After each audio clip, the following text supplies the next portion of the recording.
Assalamualaikum warahmatullahi wabarakatuh. Yang terhormat para dewan juri serta teman-teman yang luar biasa. Perkenalkan, saya Rifki Bintang Fredela dari MTS Muslimat NU Palangkaraya. Teman-teman, kali ini saya akan bercerita kisah Sangi sang pemburu. Cerita ini diambil dari kumpulan cerita rakyat Provinsi Kalimantan Tengah yang ditulis oleh Dianka dan diterbitkan pada tahun 2017. Cerita ini diambil dari perpustakaan daerah di Kalimantan Tengah. Jadi begini ceritanya teman-teman. Pada zaman dahulu, hiduplah seorang pemburu tangguh yang bernama Sangi. Ia dikenal sebagai seorang pemburu yang tangguh. Sangi tinggal di aliran Sungai Mahoroy, anak Sungai Kahayan. Ia hidup bersama keluarga dan kerabatnya. Pada suatu hari, seperti biasa, Sangi pergi berburu. Namun, hari itu ia sangat kesal. Karena dari pagi hingga sore, Sangi tak mendapat seekor binatang buruan pun. Karena hari mulai senja, Sangi berniat untuk pulang. Pada saat perjalanan pulang, Sangi melihat air di tepi sungai sangat keruh. Sepertinya seekor babi hutan baru saja lewat di tepi sungai ini, kata Sangi dalam hati. Karena masih dihantui rasa penasaran, Sangi pun memeriksa jejak kaki babi di tanah. Ternyata dugaan Sangi benar. Sangi melihat jejak kaki babi di tanah menuju arah sungai. Dengan penuh harap, Sangi pun mengikuti jejak binatang itu. Tak seberapa jauh dari sungai, Sangi melihat babi hutan yang dicarinya. Namun sayang, sebagian tubuh dari babi hutan itu telah berada di mulut seekor naga. Pemandangan itu sangat mengerikan dan menakutkan Sangi. Sangi tak bisa berteriak. Pelan-pelan, Sangi beranjak dari tempatnya berdiri dan bersembunyi di balik tempat yang tak jauh dari sungai itu. Dari balik tempatnya bersembunyi, Sangi menyaksikan naga itu berusaha menelan seluruh tubuh babi hutan. Walaupun telah mencobanya berulang kali, naga itu tetap saja gagal. Karena kesal, naga itu pun menyerah. Dengan murka, ia palingkan wajahnya ke arah Sangi yang sejak tadi memperhatikannya.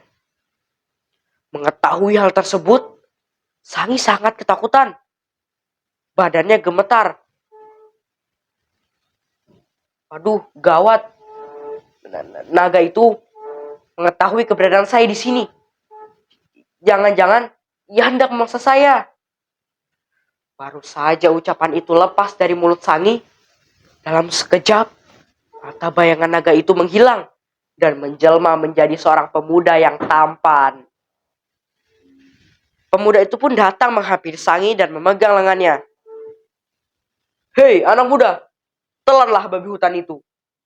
Kamu tidak seharusnya mengintip naga yang sedang menelan mangsanya.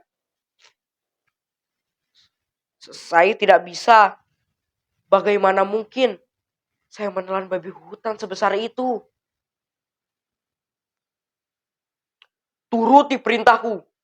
Jangan membantah. Mendengar bentakan itu, Sangi tak bisa menolak. Perlahan-lahan, Sangi mendekati tubuh babi hutan yang tergeletak di tanah tak jauh darinya. Sungguh ajaib. Dengan mudahnya, Sangi menelan babi hutan itu. Seolah-olah ia adalah seekor naga yang besar. Bagaimana mungkin ini bisa terjadi? Ini benar-benar tidak masuk akal. Karena kamu telah mengintip seekor naga yang sedang menelan mangsanya. Sejak hari itu pula, kamu telah menjadi seekor naga jadi-jadian. Kamu tidak bisa menolak apa yang sudah terjadi. Jelas si pemuda tampan. "A- Apa? Aku tidak mau menjadi seekor naga. Aku ingin hidup seperti manusia biasa saja. Tuan, tolong jadikan aku manusia biasa."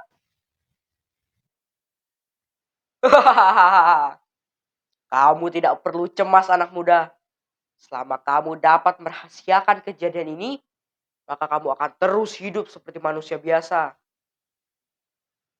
Karena masih penasaran, Sangi kemudian bertanya kembali, apakah keistimewaan menjadi seekor naga?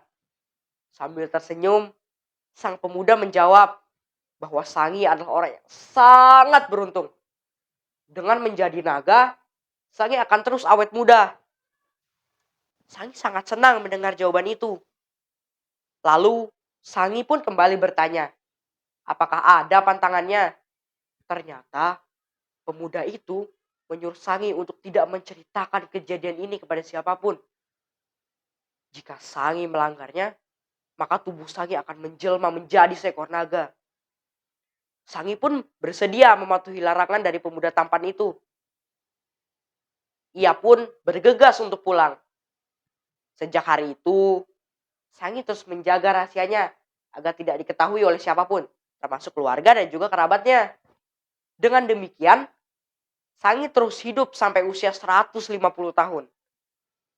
Hal ini itu membuat kerabat Sangi merasa heran. Mereka juga ingin seperti Sangi, sehat, awet muda, dan panjang umur. Setiap hari mereka terus bertanya kepada Sangi. Karena terus-menerus didesak setiap hari, akhirnya Sangi membeberkan rahasia yang selama ini ditutupinya rapat-rapat. Dengan demikian, Sangi telah melanggar aturan yang diberikan oleh sang pemuda tampan. Tubuhnya mulai terasa panas. Kedua kulit kakinya perlahan-lahan berubah menjadi sisik naga yang tebal. Mengetahui hal ini, Sangi kemudian menyalahkan seluruh keturunannya yang terus mendesaknya agar mengetahui rahasianya. Sangi berlari ke sana kemari dengan marahnya. Sebelum pergi ke Sungai Kahayan, Sangi mengambil harta pusaka yang disimpannya di sebuah guci Cina. Guci itu berisi perhiasan dan juga kepingan-kepingan emas. Setelah mengambil harta pusaka itu, Sangi terus berlari dengan marah. Setibanya di hulu Sungai Kahayan, Sangi segera menyebarkan kepingan-kepingan emas itu sambil mengatakan, siapapun yang berani mendulang emas di sungai ini, maka dia akan mati. Emas-emas itu akan menjadi tumbal kematiannya. Kemudian Sangi menjelma menjadi seekor naga dan menceburkan diri di hulu sungai. Dan sejak hari itu pula, ia menjadi penjaga Sungai Kahayan.